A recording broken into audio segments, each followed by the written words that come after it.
Bonjour les graphes, ravi de vous retrouver donc comme chaque lundi pour faire un petit point sur les cryptos, le Bitcoin et puis les actions qui sont de près ou de loin liées à la blockchain parce que ça a pas mal bougé. Ça avait déjà commencé à pas mal bouger bien entendu, ça fait déjà quelques semaines et pour quelques mois même pour certaines cryptos. Et au niveau des actions qui étaient liées, on a vu l'explosion totale de Marathon, Riot a un petit peu suivi mais clairement Marathon, Pattern Group a complètement explosé. J'espère en tout cas que vous avez pu en profiter plus que moi. Je suis sorti un petit peu tôt là-dessus. La spéculation, il faut dire, en ce moment est quand même assez impressionnante. Donc, au niveau de notre Bitcoin dollar, on est toujours dans le même point. Donc, c'est toujours positif, bien entendu. On est en train de plus ou moins de consolider à plat. On est toujours sous cette oblique résistance qui forme un biseau ascendant que je vous avais proposé déjà la semaine dernière ou la semaine d'avant, je ne sais plus. Mais voilà, l'idée globalement, c'est que si on veut continuer à pousser, il faudra dépasser cette zone des 12 000 $, 12 200 $. Sinon, là, à court terme, éventuellement, une petite consolidation. Rien de bien méchant, rien qui remet en cause le mouvement acheteur, pour moi, tant qu'on va rester au-dessus des 10 500 $. Donc on continue à être en mode, on suit, on reste positif sur le Bitcoin dollar. Au niveau du Bitcoin euro, c'est exactement la même chose, c'est juste les niveaux qui changent un petit peu. Là aussi, on bute sur la zone des 10 200 €, mais rien de bien majeur, avec un bon support sur la zone des 9 200 €. On est en mode suivi également. Au niveau, on va regarder maintenant les actions qui sont de près ou de loin liées à la blockchain, etc. On a Bitcoin Group CO qui est coté en Allemagne déjà, donc là également on s'est bien remis au-dessus de la zone de support des 26 €, donc au-dessus de ce niveau-là, on va rester positif, mais pour réellement mettre un coup d'accélérateur, on voit qu'on a des bons volumes, il va falloir réussir à dépasser, on voit cette zone des 33 €. Donc c'est vraiment ce niveau-là qu'il faudra exploser pour commencer à mettre en place un petit peu plus de puissance acheteuse. Ensuite, il y a DPW Holding, ça c'est beaucoup plus spéculatif, côté aux US, on voit ça a trop rien fait, donc en règle générale, voilà, là, pas grand chose à se mettre sous la dent, éventuellement une figure qui est en train de se construire, mais globalement, il n'y a pas de départ spéculatif tant qu'on ne va pas dépasser les 3,20 $. Au niveau de Marathon Pattern Group, là ça a complètement explosé, on en avait parlé ici, on avait une bonne congestion, on avait bien poussé. La semaine dernière, je vous avais dit qu'éventuellement, voilà, sur une consolidation, ça serait bon à reprendre. Il n'y a pas eu de consolidation. Ça a ouvert directement avec un gros gap. Et puis derrière, la spéculation a fait complètement le reste. Ou derrière, c'est du FOMO. Donc c'est la peur de louper le train. Et vous n'avez pas de consolidation. Là, potentiellement, on a atteint un petit peu un niveau, avec ce niveau des 5 $, où on est en train de potentiellement construire, donc construction à suivre pour éventuellement voir si on peut avoir un second effet qui se coule. Sinon, on continue de suivre. C'est comme Overstock, je veux dire explosion en ligne droite des 10 $ x 10 en l'espace de 3 mois. Voilà, je veux dire, il n'y a pas beaucoup d'autres choses de plus à dire là-dessus. Donc énorme spéculation, on commence à faire une mèche haute quand même, donc potentiellement quelques prises de profit. Les prises de profit seront certainement au prorata de la hausse, et là aussi il y aura une construction à suivre derrière pour ceux qui voudront éventuellement revenir sur le dossier à ce stade-là. Donc on attend les constructions, je laisse faire moi aussi. Riot Blockchain, que vous avez proposé la semaine dernière en tant que retardataire par rapport à Marathon, a bien repris son retard, une partie du retard en tout cas, là est en train également de consolider. Donc on sent quand même qu'il y a une grosse zone, là, 4,20 $, 4,50 $, qui est une zone de résistance qu'il faudra dépasser pour valider un peu plus qu'une spécu ou quelque chose un retournement plus moyen terme. À ce stade-là, donc éventuellement, la zone des 3,10 $, 3,20 $ qui peut servir de support à un éventuel pullback. En tout cas, c'est ce que je regarderai également. Et Blockchain Group aussi, qui était dans ce triangle-là que je vous avais proposé. Alors on peut le tracer peut-être un petit peu différemment cette fois-ci. Donc c'est toujours la même idée, on continue de buter sur une résistance oblique et il faudra réussir à casser par le haut cette résistance oblique.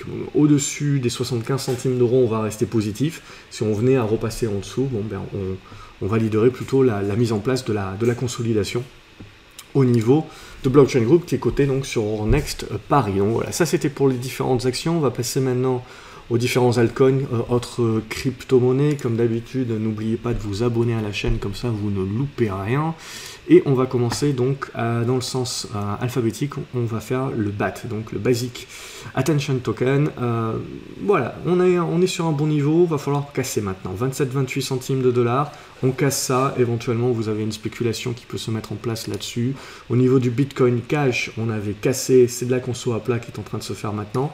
Globalement, on a ça sur tous les altcoins dorénavant, c'est-à-dire on fait une pause, on marque un petit peu une pause, on congestionne, et là l'idée maintenant c'est de dire, soit on remet un coup par le haut, et donc on valide vraiment la puissance acheteuse, soit on continue là de consolider, de travailler à plat. Mais globalement, tant qu'on va rester au-dessus des 260, 270 dollars pour le Bitcoin Cash, on reste positif sur le retournement moyen terme qui s'est validé ces précédentes semaines. Au niveau de Cardano, c'est toujours positif également. Éventuellement, ça aura besoin de reprendre un petit peu d'air. Ça peut aller chercher les 16 centimes de dollars éventuellement. Sur cassure des 12 centimes de dollars, on reconsolidera vers la zone des 11 centimes de dollars. Donc il faut s'attendre. Alors il faut faire attention à court terme.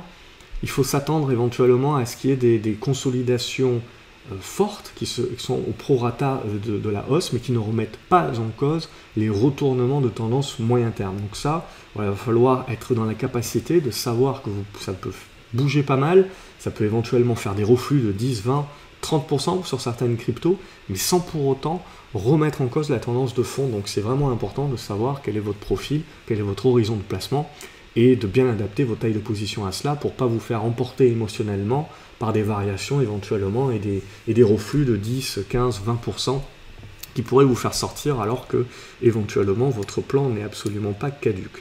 Donc là, en l'occurrence sur Cardano, c'est toujours positif. Au niveau de Cosmos, c'est pareil, ça a poussé cette semaine. On avait parlé la semaine dernière de cette congestion et de la cassure ici de cette oblique qui permettrait de lâcher les chevaux, c'est fait dorénavant.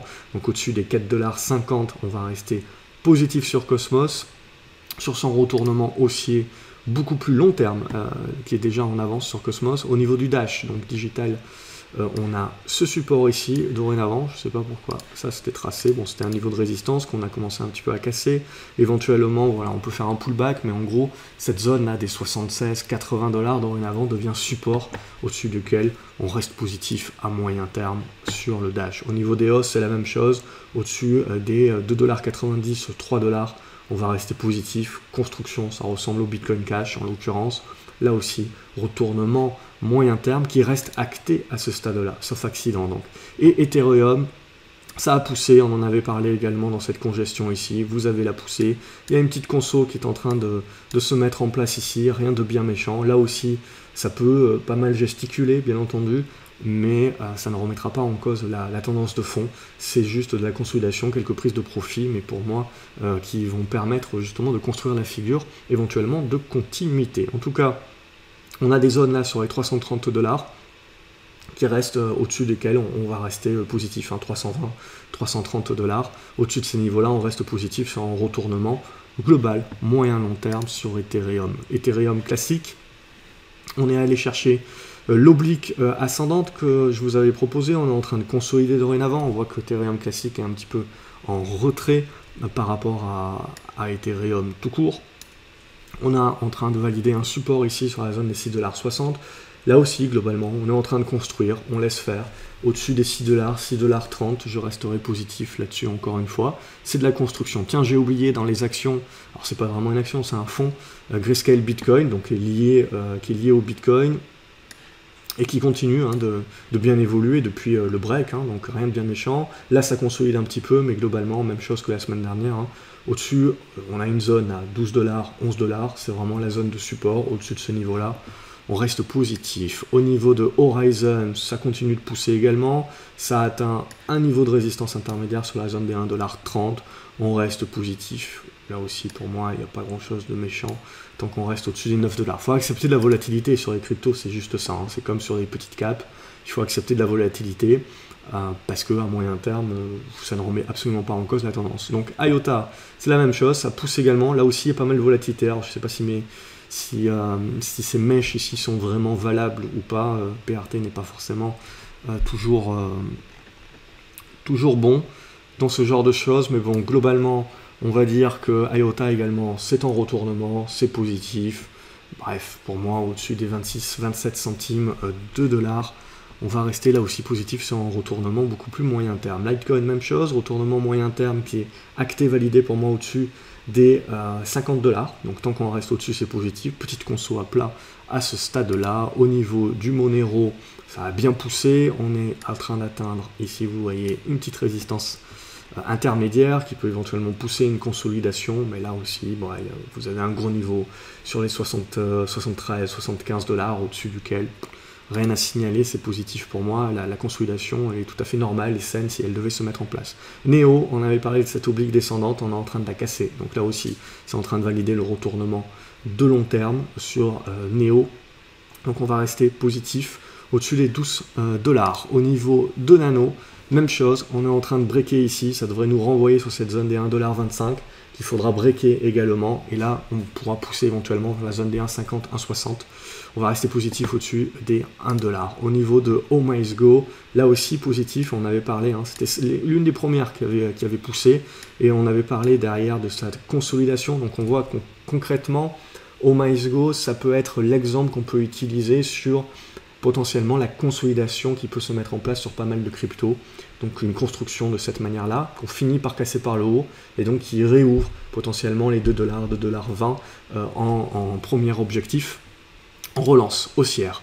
Au niveau de Qtum, ça continue de pousser, après une petite conso ici, là, rien de bien majeur, donc on va rester au-dessus des 2,40 $. On est en train d'atteindre, vous le voyez, la résistance des 3,10 $, ça devrait peut-être un petit peu buter et consolider sur cette zone-là, mais bon, ça reste là aussi très positif. Au niveau de Ripple, pareil, une belle poussée, une conso à l'approche là de la zone, on le voit, de résistance. Donc ça peut éventuellement repousser vers la zone des 34 et après mettre en place éventuellement une construction intermédiaire. En tout cas, ça reste globalement positif aussi, au-dessus des 24-25 centimes de dollars. Au niveau de Stellar, là, on a d'ores et déjà cassé le niveau de moyen terme, donc au-dessus des 8 centimes, 9 centimes de dollars, on va arrondir.